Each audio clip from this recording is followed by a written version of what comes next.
Donc on est ensemble aujourd'hui pour faire une enquête sur votre mode de vie, c'est-à-dire les prises de risques par rapport à à la violence, à la sexualité, à la toxicomanie, si vous prenez de l'alcool aussi. Tu m'aides à les distribuer, donc tu vas faire donc...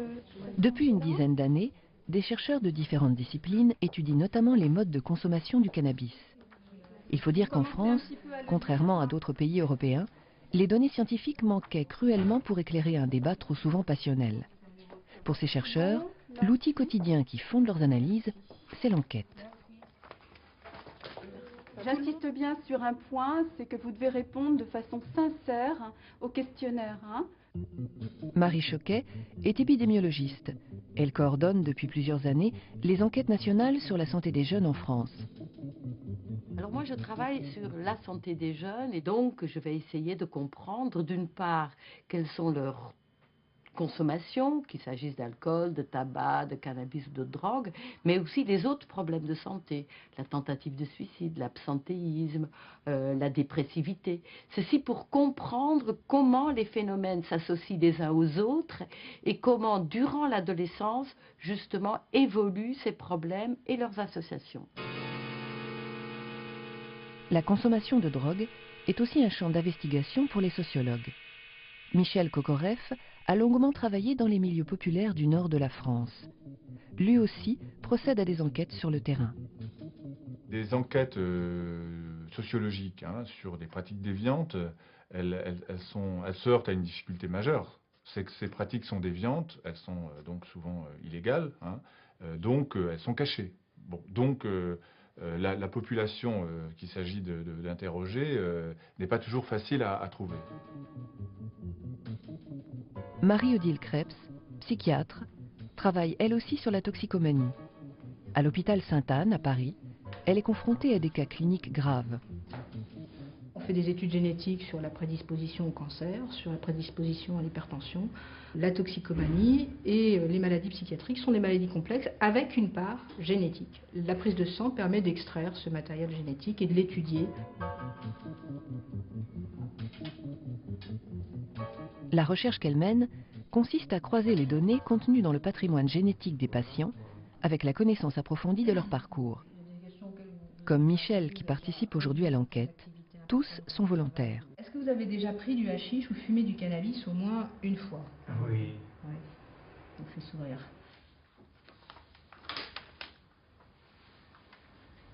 Au printemps 2003, une grande enquête menée par l'INSERM et l'OFDT sur une population de 16 000 jeunes Français de 13 à 18 ans a permis de mieux connaître leur santé. Cette enquête avait lieu simultanément dans 30 pays européens. Ce matin-là, des lycéennes de terminale se destinant aux carrières sociales remplissaient le questionnaire. Parmi les questions figurait bien sûr la consommation de drogue licite ou illicite. Entre 93 et 99, on a vraiment une explosion de la consommation de cannabis et pour les garçons comme pour les filles, de l'expérimentation comme de la consommation régulière. Et entre 99 et 2003, on a une augmentation encore chez les garçons et une stabilité chez les filles.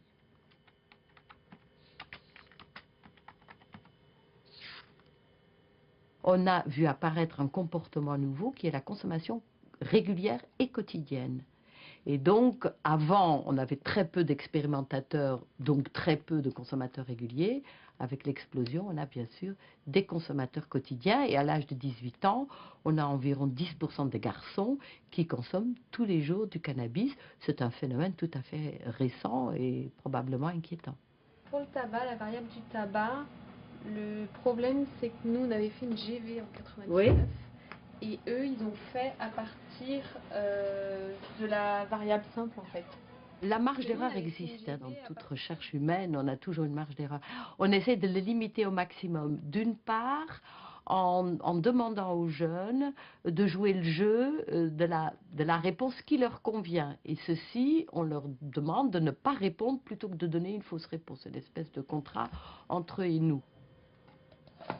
Mais la cohérence des données nous en dit long, si vous voulez, sur la bonne réponse. C'est-à-dire, par exemple, si on trouve une évolution vraiment régulière de la consommation avec l'âge et différente selon le sexe qu'on sait, ce qui existe dans la population, et on est bien sûr beaucoup plus sûr des résultats que si on trouve des choses complètement aberrantes par rapport à ce qu'on sait déjà a priori. À partir des résultats d'une enquête épidémiologique, le sociologue cherche à comprendre les causes d'un phénomène. Pour cela, il doit partir à la rencontre des consommateurs. Il y a une méthode qui a fait ses preuves et qui s'appelle la méthode boule de neige. Vous rencontrez un usager, qui vous présente un autre usager, qui vous présente... Et c'est comme ça que, éventuellement, on peut accéder à ces populations cachées et contourner la difficulté première, avec éventuellement quand même un biais certain, c'est qu'on risque de se trouver dans un milieu homogène, c'est-à-dire les uns vous présentent des semblables, c'est pour ça qu'ils sont d'ailleurs en lien, mais ça, le chercheur ne le sait pas. À quel âge avez-vous commencé pour la toute première fois, le premier contact? En gros 15 ans. Au cours de son enquête, Marie-Odile Krebs recueille parfois le témoignage de patients ayant une consommation extrême. J'ai eu des périodes où je fumais jusqu'à 20 joints par jour. Et maintenant, j'en suis à un joint tous les 3 ou 4 jours. Et c'est pas du tout la même chose, quoi. Est-ce que vous avez eu l'impression d'avoir des visions, d'entendre des voix ou d'entendre des bruits? Non, franchement, non. La période de l'adolescence, à vrai dire, c'est une période à haut risque pour les maladies psychiatriques en général. C'est là où on voit émerger des troubles dépressifs, des pathologies anxieuses et puis des troubles psychotiques particulièrement qui émergent traditionnellement entre 15 et 25 ans. Donc c'est une période à haut risque qui correspond vraisemblablement à une période, en tout cas qui est contemporaine, d'une période de maturation cérébrale, de la dernière principale maturation cérébrale où un certain nombre de zones du cerveau vont devenir fonctionnelles. On trouve que les jeunes qui sont consommateurs de cannabis ont plus de problèmes scolaires que les autres et sont, je dirais, dans un profil de jeunes qui ont des difficultés dans plusieurs champs de leur vie quotidienne, qu'il s'agisse de la scolarité, qu'il s'agisse de la famille ou qu'il s'agisse de leur comportement dépressif ou psychologique en général. Mais ce qu'on ne sait pas, c'est quelle est la cause et l'effet. Est-ce que c'est parce qu'il a des troubles autres, par exemple il est déprimé, qu'il va consommer, ou est-ce que c'est le fait de consommer qui le rend plus dépressif? Sur cette association trouble-consommation et sur sa causalité, il faut être beaucoup plus prudent.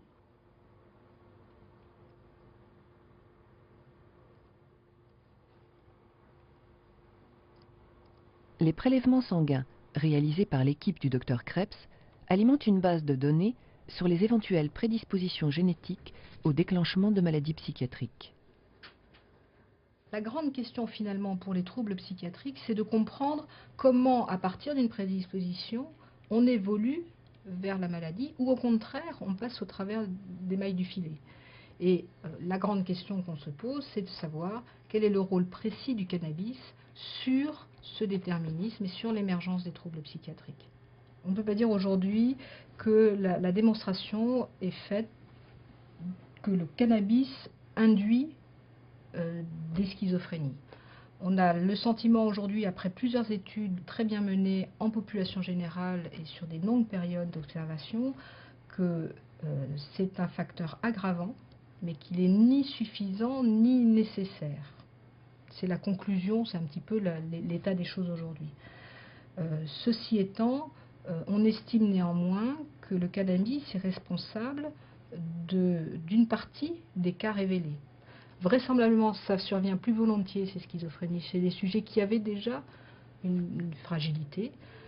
Le problème, c'est que personne ne peut dire réellement s'ils n'avaient pas rencontré le cannabis, est-ce qu'ils auraient ou non déclenché les troubles.